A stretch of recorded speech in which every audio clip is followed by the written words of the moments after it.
Good morning, सुप्रभात, केम छो, सलाम। उम्मीद है आप सब लोग बेहतर होंगे, अपना ध्यान रख रहे होंगे। कल मैंने आपसे एक वीडियो में रिक्वेस्ट किया था कि मुझे आपसे कुछ चाहिए है। मेरे बर्थडे के दिन 11 नवंबर को है। मैं चाहता हूं कि आप एक प्लांट लगाएं, एक छोटा सा पौधा लगाएं, उसकी देखरेख करें।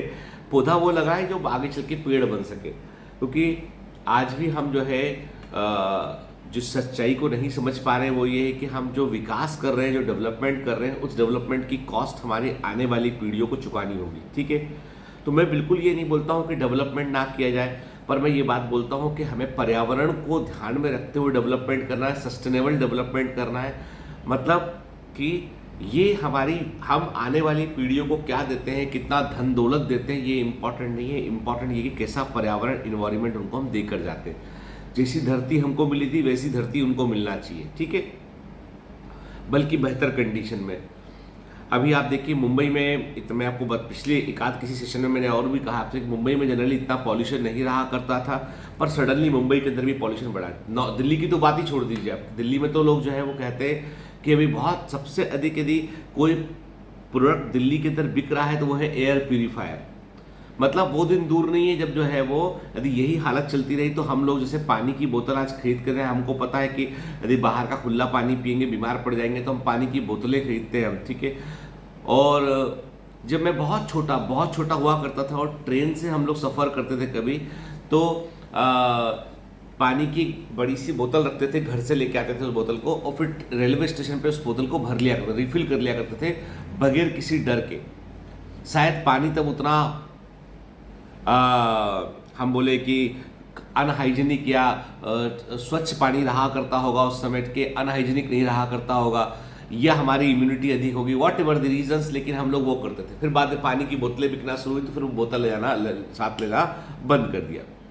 मतलब वो दिन दूर नहीं कि जब जो है वो विस्लरी वाले ऑक्सीजन सिलेंडर निकालेंगे, भैया कि ये देखो ये प्योर एयर है, इतना इसमें ये है, आप लगा लीजिए। सब लोग मास्क में नजर आएंगे, और कोविड में मास्क लगाए थे तो मास्क, लेकिन उसमें पाइप भी लगा होगा कि भाई ये मैं, आप कौन सी कंपनी का ऑक्सीजन यूज़ करते हैं? मैं फला कंपनी का ऑक्सीजन यूज़ करता हूँ, बहुत बढ़िया है, अच्छा फ्लेवर इस ऑक्सीजन का, ठीक है।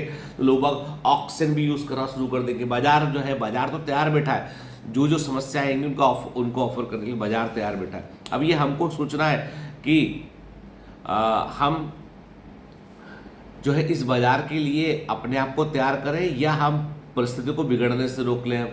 अब इसमें आप देखोगे बहुत सारे पोस्ट आना शुरू होंगे इस समय फेसबुक पे, सब जगह पे, कि अरे दिवाली के समय पॉल्यूशन का बात करते हैं, पटाखे नहीं फोड़ने देते, ये नहीं करते। भाई सच्चाई तो ये है कि जो हम आतिशबाजी करते हैं ना, तो जैसे आप किसी भी वेस्टर्न कंट्री में आप चले जाइए तो आप घर के बाहर आतिशबाजी नहीं करते। वहाँ पे सरकार स्पॉन्सर करती है एक बड़े ग्राउंड में, जहाँ पर आतिशबाजी हो रही होती है, और आपको अपने पटाखे भी वहाँ जाके दे देने होते हैं, तो वो फोड़ रहे होते हैं, आप देख रहे होते हो। तो आतिशबाजी जो है वो एक मन मोहने वाले शो के रूप में होती है, चाहे यूएस में देख लीजिए, कहीं देख लीजिए जाके आप, ठीक है। तो मैं ये नहीं बोलता हूँ कि पटाखे ना फोड़े, मैं ये बोलता हूँ कि भाई हमको ये समझना पड़ेगा, जब एयर क्वालिटी ऑलरेडी इतनी ख़राब है तो उस एयर क्वालिटी में हम कितना और कंट्रीब्यूट कर दें, हम अच्छे के लिए कि बुरे के लिए कंट्रीब्यूट करें, ये हमको सोचना पड़ेगा। जो हम देख रहे हैं आसपास, सुन रहे हैं, वो तो सच ही है ना वो, क्योंकि इस समय वेदर ठंडा होता है, हवा ठंडी होती है, मूवमेंट, एयर मूवमेंट स्लो होता है, तो उससे जो है पॉल्यूशन रह जाता है, और वो उन लोगों को अफेक्ट करता है जिनको सांस की प्रॉब्लम है, ब्रोंकाइटिस है, अस्थमा है, उनको अफेक्ट करता है। तो थोड़ा सा हमको जो है ना, लोगों को लगता है कि जब ये हिंदू फेस्टिवल आते हैं तब पानी बचाने की बात होती है, पटाखे ना फोड़ो इसकी बात होती है, बाकी समय कुछ नहीं होता है। तो ऐसा नहीं है, ये वेदर सिचुएशन भी वहाँ पे उस समय वैसी बनती है। तो सच्चाई तो ये है कि जो दीपों का जो त्यौहार है उसमें बहुत सारे धमाके जो है वो, मतलब मेरा निजी विचार है, बहुत सारे धमाके और बारूद जो है वो उतना सिग्निफिकेंट नहीं है, ठीक है। मिठाइयाँ इंपॉर्टेंट है, ठीक है, प्रेम से पड़ोसी को जाके विश करना वो इम्पॉर्टेंट है, उपहारों का आदान प्रदान इम्पॉर्टेंट है, दीपक से घर को जो है वो, घर को में उजियारा करना वो इम्पॉर्टेंट है, घर की साफ सफाई इम्पॉर्टेंट है, प्रेम का व्यवहार इम्पॉर्टेंट है, ठीक है। पटाखे तो बहुत सेकेंडरी चीज होती है। खैर, अब एक बड़ी इंपॉर्टेंट चीज जो आजकल हम सुन रहे हैं वो है कि मैं आपको आज एक बहुत बड़ी टिप दूंगा आपको मैं, जिसको आप जीवन में गांठ बांध लीजिएगा, वो है आपको कम्युनिकेशन स्किल। कि आपको, जब आप पब्लिक फिगर होते हैं, आप देखो डॉक्टर भी एक तरह का पब्लिक फिगर ही है। डॉक्टर को कई सारे नए नए मरीजों से रोज में एनकाउंटर करना पड़ता है, मिलना पड़ता है, उनसे बात करना पड़ता है कि डॉक्टर हुए, आप बैंकर हुए, आप पुलिस ऑफिसर हैं, आप या कोई भी रिस्पॉन्सिबल काम आप कर रहे हैं, चाहे दुकानदारी ही क्यों ना हो, आपको कम्युनिकेशन करना पड़ता है, लोगों से बात करनी पड़ती है। और बात करने का बड़ा गहरा फर्क पड़ता है कि आप क्या बोल रहे हैं। जैसे नीतीश कुमार ने हाल ही में विधानसभा में बड़ा विवाद उठ रहा है कि नीतीश कुमार ने जो है वो कुछ बहुत ही गलत वर्ड शब्दों का इस्तेमाल किया। उसने अपने भाषण में उसने जो है वो बहुत ही जिसको बोलते हैं ना असम्मानजनक वर्ड, जो विधानसभा में नहीं होना चाहिए, वैसे वर्ड यूज़ किए। नीतीश कुमार बिहार के सीएम है, पढ़े लिखे समझदार आदमी है, लेकिन जो है क्या होता है कि वो कई बार आदमी होता है ना कि भावनाओं में बहकर वो वैसी बातें करता है जो बातें उसको उसके पद के अनुरूप नहीं होती है। अब कोई सड़क छाप व्यक्ति है, यदि वो ऐसी बातें कर रहा है तो अपन मान भी लें उसको, ठीक है भाई, चलो ठीक है उसको समझ। लेकिन कोई रिस्पॉन्सिबल किसी स्टेट का सीएम यदि इस प्रकार की भाषा का इस्तेमाल करता है, जबकि गलत कुछ नहीं बोला उसने, जो बोला उसने भाषण में, वो चीज़ें सबकी सब 12th क्लास एनसीईआरटी में रिप्रोडक्टिव हेल्थ वाले चैप्टर में लिखी हुई है। 12th class NCERT reproductive health chapter, उसमें वो चीज़ें लिखी हुई हैं, कॉइटस इंटरप्टस के नाम से दे रखा है उसको वहाँ पर उन्होंने, ठीक है।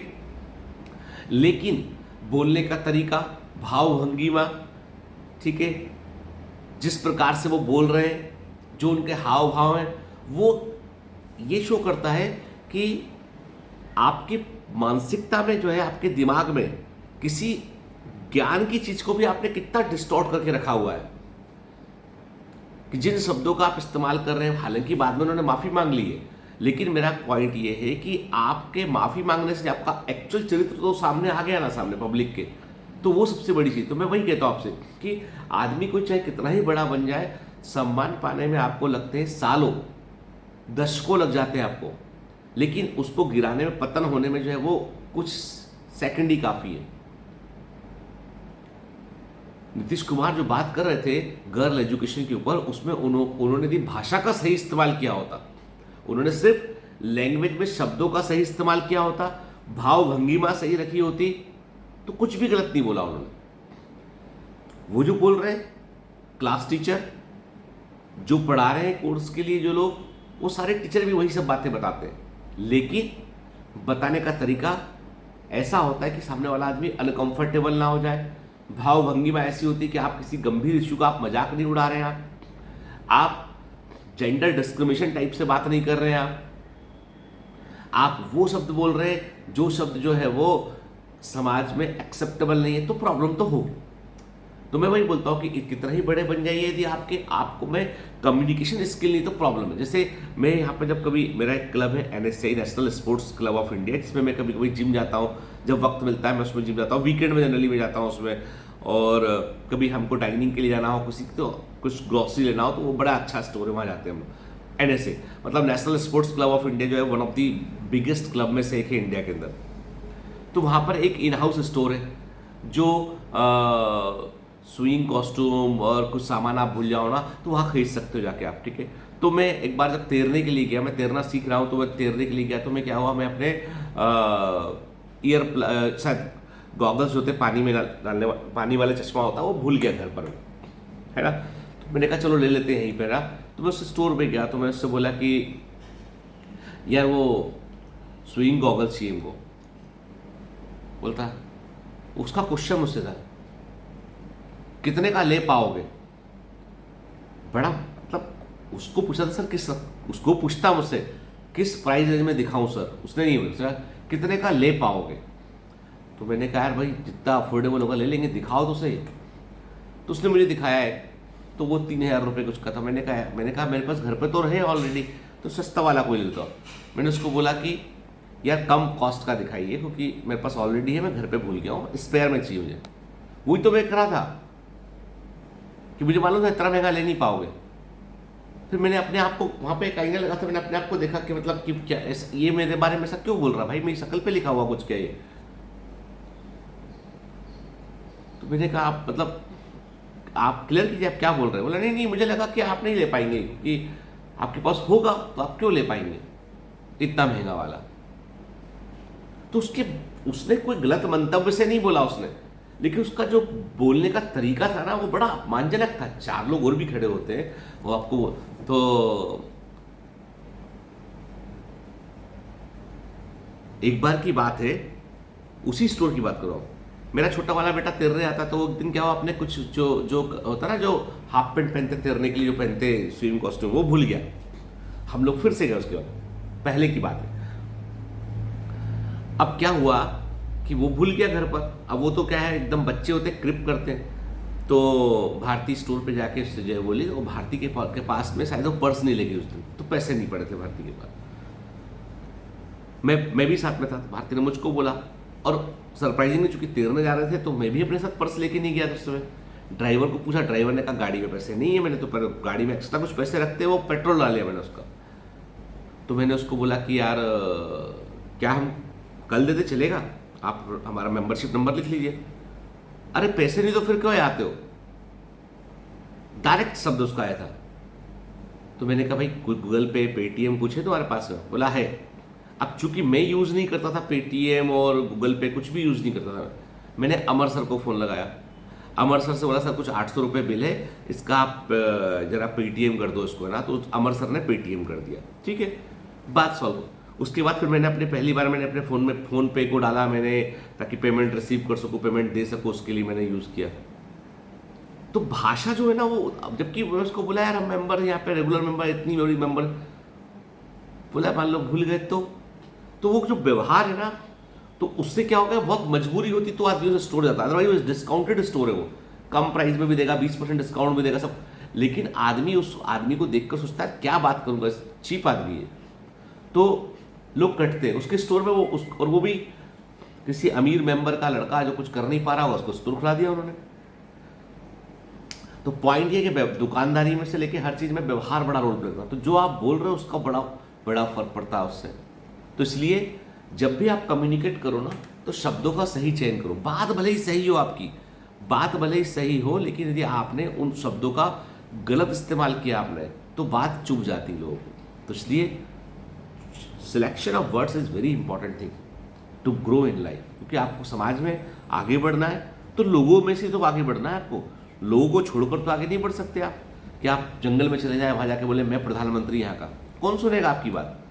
आपको यदि प्राइम मिनिस्टर बनना है तो आपको लोगों को ही संभाल के चलना पड़ेगा, ठीक है।